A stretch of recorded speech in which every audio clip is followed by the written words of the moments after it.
Hello everyone, welcome. सो आज की इस वीडियो में हम डिस्कस करने वाले हैं कि आपका नेट क्लियर हो गया है तो आपके पास क्या क्या अपॉर्चुनिटीज हैं।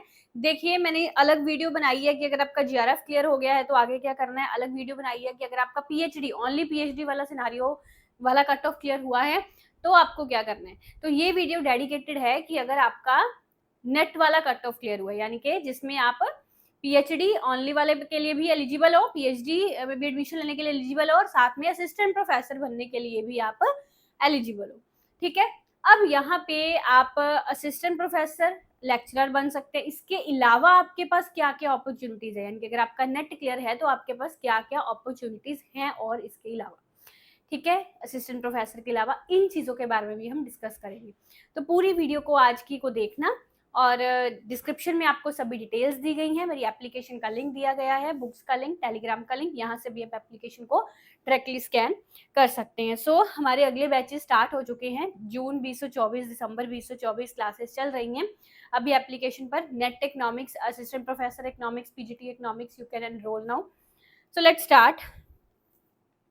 देखिए, समझिए।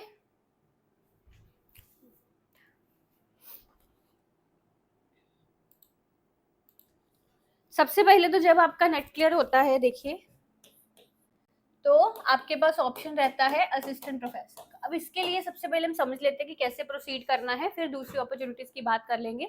इसके लिए तो एक रहता है कि आपका एडहॉक वैकेंसी, कॉन्ट्रेक्चुअल वैकेंसी जो रहती है ना, या you can say guest faculty.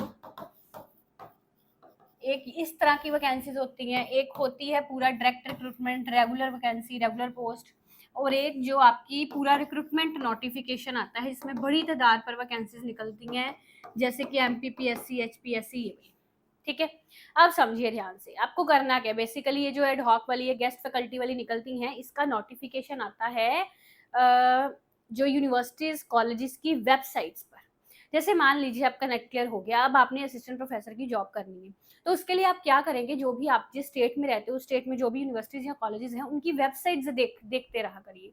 ठीक है, वेबसाइट्स या जो आपका लोकल न्यूज़पेपर है, उसमें भी ये रिक्रूटमेंट्स आती रहती हैं कि इस यूनिवर्सिटी में या इस कॉलेज में गेस्ट फैकल्टी की जरूरत है, या एक कॉन्ट्रेक्चुअल एडहॉक पर पोस्ट की जरूरत है, ऑन एडहॉक बेसिस, है ना। इस तरह की वो वेबसाइट पर भी आती रहती है, ज्यादातर वेबसाइट्स पर आती है। ठीक है, और आपका जो लोकल न्यूज़पेपर है, वहां पर भी आपका जो लोकल सिटी या स्टेट में जो यूनिवर्सिटीज कॉलेजेस हैं, उनकी पोस्ट है वो आएंगी। ठीक है, तो वो आपको चेक करना है। अब नेट क्लियर हो गया है, असिस्टेंट प्रोफेसर बनने का ही टारगेट है, तो अपने दिन की शुरुआत में 1-2 घंटे इस चीज की तरफ लगाइए, ब्राउजिंग वगैरह करिए। और अगर आप अपने स्टेट से बाहर वाली किसी यूनिवर्सिटी या कॉलेज में भी सोच रहे हैं, तब भी आप उस यूनिवर्सिटी या कॉलेज की वेबसाइट पर अपडेट रहिए। वहां पर ही वो इस तरह की पोजीशंस, वैकेंसीज जो है वो निकालते हैं। ये जो आपकी रेगुलर पोस्ट होती है, डायरेक्ट रिक्रूटमेंट, है ना, ये भी कई यूनिवर्सिटीज कॉलेजेस में निकलती है, जिसमें पूरा मतलब रेगुलरली अपॉइंट किया जाता है असिस्टेंट प्रोफेसर को। ये भी उनकी वेबसाइट्स पर ही आपको इसका नोटिफिकेशन भी मिलेगा। ठीक है, तो यहाँ पे सबसे जरूरी चीज है कि अपने आपको यहाँ पे आपको अपडेट रखना है, ब्राउज करना है, और पूरा इन चीजों के बारे में अपडेट रहकर चलना है। और अपडेट ही नहीं रहना सिर्फ, अगर एक भी पोस्ट आती है ना तो अप्लाई करिए। ये मत सोचिए कि एक ही पोस्ट है, मेरा कैसे हो जाएगा, किसी का तो होगा ना एक पोस्ट में, तो अप्लाई जरूर करिए। चाहे एक भी है तब भी अप्लाई करिए आप। ठीक है, बिकॉज और कुछ नहीं तो कम से कम एक्सपीरियंस मिलेगा, जिससे आप अगला इंटरव्यू अच्छा दे पाएंगे। ठीक है जी। अब तीसरी ये जो चीज होती है रिक्रूटमेंट नोटिस, ये जो एमपीपीएससी, आरपीएससी, इसके लिए तो मतलब हमने तमाम कोर्सेज भी लॉन्च कर रखे हैं। ये देखिए, जैसे एचपीएससी असिस्टेंट प्रोफेसर का भी डेट भी आ गया है, फिर जेकेपीएससी लेक्चरर इकोनॉमिक्स, इसी तरह एमपीपीएससी, है ना, ये वाले कोर्सेज है ये। ठीक है, तो ये इसका पूरा रिक्रूटमेंट नोटिस निकलता है। अब इसमें ये रहता है कि इसमें एलिजिबिलिटी वही होती है नेट। ठीक है, मतलब अगर आपका नेट क्लियर है तो इसके लिए आप एक एग्जाम देंगे, रिटर्न एग्जाम होगा, रिटर्न एग्जाम के बाद इंटरव्यू होगा। तो ये भी एक बहुत अच्छा आपके पास जरिया रहता है। और उसमें आउट ऑफ स्टेट, जैसे मान लो हरियाणा में निकला है, तो आउट ऑफ स्टेट कैंडिडेट्स भी अप्लाई कर सकते हैं। बस उसमें वही रहता है कि रिजर्वेशन का फायदा नहीं मिलता, और बाकी आप अप्लाई कर सकते हैं किसी भी स्टेट के हैं तो ये भी एक और परमानेंट पोस्ट होती है, बिल्कुल पब्लिक सर्विस कमीशन की तरफ से निकलती है परमानेंट पोस्ट, और ये भी बहुत अच्छी अपॉर्चुनिटी है असिस्टेंट प्रोफेसर बनने के लिए। ठीक है जी, ये हो गई 3। अब यहाँ पे दूसरी चीज जो आप कर सकते हैं, सेकंड थिंग, आप यहाँ पे रिसर्च एसोसिएट, रिसर्च फेलो, है ना, रिसर्च असिस्टेंट, ये वाली पोस्टें निकलती हैं यूनिवर्सिटीज में। थोड़ा थोड़ा फर्क होता है इन दोनों पोस्ट, 2-3 पोस्ट में माइनर डिफरेंसेस होती हैं। अच्छी सैलरी पर ये स्टार्टिंग में ये कॉन्ट्रैक्ट पर ही होती है, जैसे आपको यहाँ पे बेसिकली प्रोजेक्ट दिए जाते हैं, है ना? तो इसमें आपका एक गाइड होता है, उसके अंडर ही आपको काम करना होता है। तो अभी इसमें क्या है कि जैसे इसके लिए भी ना आपको अपडेट रहना पड़ेगा यूनिवर्सिटीज की वेबसाइट पर। ये पोस्ट भी ज़्यादातर यूनिवर्सिटीज में निकलती है और उनकी वेबसाइट पर ही इसका नोटिफिकेशन जारी जारी किया जाता है, ठीक है? तो इसके लिए भी आप अप्लाई, और इसके लिए आपको देख लेना कि क्या मिनिमम एलिजिबिलिटी, कई कई केसेस में मिनिमम एलिजिबिलिटी वो जीआरएफ भी मांग लेते हैं, कई केसेस में वो मिनिमम एलिजिबिलिटी पीएचडी भी मांग लेते हैं, ठीक है? कई केसेस में ओनली नेटवी मिनिमम एलिजिबिलिटी इसकी होती है। तो आपको इसका एलिजिबिलिटी वगैरह चेक करके इसके लिए भी आप अप्लाई कर सकते हैं, अगर रिसर्च फील्ड में आप जाना चाहते हैं, ठीक है? अब तीसरी चीज़ यहाँ पे ये है कि अब मान लो कि आपको आपको ये है कि नहीं मुझे पीएचडी करना है, आपका जीआरएफ अभी क्लियर नहीं हुआ, नेट ओनली क्लियर हुआ है, बट आपको यही है टारगेट आपका कि मुझे ना पीएचडी करना है, तो आप बिल्कुल पीएचडी के लिए भी एडमिशन ले सकते हैं। अब यहाँ पे काफ़ी सारी आईआईटीज वगैरह होती हैं, है ना, या यूनिवर्सिटीज़ भी हैं ऐसी जो अपने बिहाफ पर फेलोशिप्स वगैरह देती हैं, या और भी काफ़ी सारी फेलोशिप्स हैं जीआरएफ के अलावा जिनको लेने का थोड़ा टेक्निक होता है, मतलब एक प्रोसेस होता है उसका पूरा, वो भी आप ले सकते हैं। अभी मान लो आपका जीआरएफ क्लियर नहीं हुआ, ठीक है, आपका पर मकसद ये है कि मुझे पीएचडी करनी है, जॉब वगैरह भी नहीं करनी, पहले पीएचडी करनी है, तो आप पीएचडी में एडमिशन लीजिए, अपना जो भी गवर्नमेंट यूनिवर्सिटी है जहाँ पर भी आपको आपकी प्रेफरेंस है ना? इसके लिए मैंने अलग वीडियो बनाई, जीआरएफ अगर आपका क्लियर हुआ है तो उस वीडियो में मैंने ये सारा डिटेल में बताया हुआ है कि आपको कैसे यूनिवर्सिटीज़ में ढूँढनी कैसे है, मतलब है ना, कौन से फैक्टर्स पर आपकी यूनिवर्सिटी की चॉइस डिपेंड करती है, ये सब बातें उस वीडियो में मैंने बताई हुई हैं, वो वीडियो भी आप देख सकते हो। अब जैसे जिस भी यूनिवर्सिटी में आप लेना चाह रहे हैं, अगर तो वो आईआईटीज़ में आपको मिल जाती है एडमिशन, है ना? तो फिर तो बहुत अच्छी बात है कि आईआईटीज़ अपने भी यहाँ पर भी फेलोशिप्स वगैरह देती हैं, ठीक है? अदरवाइज़ आप एडमिशन लेने के बाद किसी और फेलोशिप प्रोग्राम में भी ट्राई कर सकते हैं। फिर भी देखिए, नेट का एग्ज़ाम 4-5 महीने बाद होता रहता है, 6 महीने बाद होता रहता है। तो अभी एडमिशन ले लीजिए, ठीक है? तो अपना कोशिश करिए और अगले अटेम्प्ट में आपको जीआरएफ क्लियर करना है। मान लो अभी आपने एडमिशन ले ली यूनिवर्सिटी में, वैसे भी फॉर्मेलिटीज़ वगैरह काफ़ी होती हैं एडमिशन की, रजिस्ट्रेशन वगैरह करवाने की। अब उसी प्रोसेस में भी काफ़ी टाइम लग जाता है।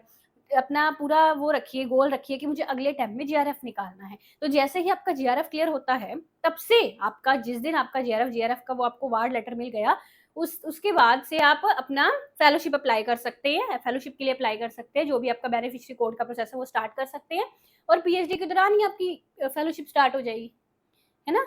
मतलब 4-5-6 महीने की बात है ना, अगली बार का गोल रखिए तो स्टार्ट हो जाएगी जीआरएफ, जैसे ही होते हैं पीएचडी आपकी चल रही है, पीएचडी के चलते दौरान ही आपकी फेलोशिप शुरू हो जाएगी, अर्निंग भी और डिग्री भी, ठीक है ना? ये भी आपके पास ऑप्शन है, कर सकते हैं ऐसा भी।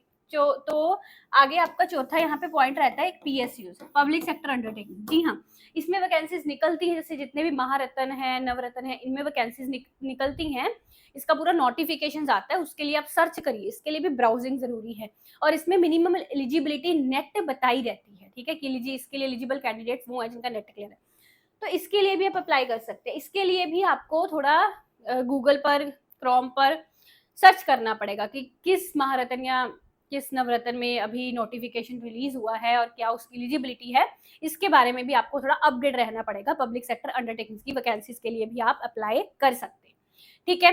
फिफ्थ यहाँ पे चीज है, द फिफ्थ थिंग, आप एडुटेक्स में भी जा सकते हैं। देखिए आज का टाइम एडुटेक्स का टाइम है, ठीक है, बहुत सारे एडुटेक्स अभी डेवलप हो चुके हैं, रिसेंटली यूनिकॉर्न भी बन चुके हैं, तो अच्छी सैलरी भी ऑफर करते हैं एडुटेक्स, बहुत अच्छी, और कई एडुटेक्स तो पूरा ये मतलब असिस्टेंट प्रोफेसर ये सब चीज़ों से ज़्यादा सैलरी ऑफर करते हैं। अगर आपका टीचिंग वे अच्छा है, ऑनलाइन टीचिंग वे अच्छा है, पढ़ाने का आपका वे अच्छा है, इस फील्ड में आप जाना चाहते हैं, डिजिटल एजुकेशन में जाना चाहते हैं, है ना, तो आपके कैलिबर के अकॉर्डिंग, आपकी पढ़ाने के स्किल के अकॉर्डिंग इस फील्ड में भी आपको एक बहुत अच्छा ग्रेड मिल सकता है। उसके लिए आप एडुटेक्स में भी अप्लाई कर सकते हैं, ठीक है। तो ऑफलाइन भी कोचिंग आप दे सकते हैं, या ऑनलाइन कोचिंग में अगर आपको आना तो आप एडुटेक्स को ज्वाइन कर सकते हैं। तो इसके लिए अभी ये है कि ऑफलाइन में तो कम रहता है थोड़ा आपका जो ग्रेड वगैरह, सैलरी वगैरह, है ना, बट ऑनलाइन में आजकल अच्छा अर्न कर सकते हैं ऑनलाइन टीचिंग में।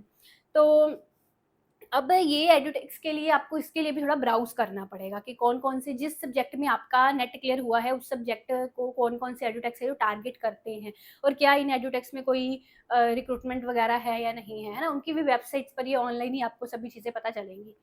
तो ये ब्राउजिंग मतलब नेट क्लियर करने के बाद यहाँ पे आप एक चीज़ रियलाइज करिए, सबसे इंपॉर्टेंट चीज़ है आपका अपडेट रहना। आपका अपडेट रहना, ब्राउज करना। तो दिन के मतलब 1-2 घंटे से मैंने पहले कहा, सुबह इसी चीज़ को निकालिए कि आप चीज़ों को ब्राउज करिए, ढूँढिए कहाँ-कहाँ पर क्या-क्या चल रहा है, कौन सी वैकेंसी, कौन सा रिक्रूटमेंट नोटिफिकेशन निकला है। उसके बाद उसको अप्लाई करिए, ठीक है जी? तो ये सब चीज़ें हैं। तो आई थिंक मैंने सभी यहाँ पे ऑप्शंस आपके लिए क्लियर कर दिए हैं।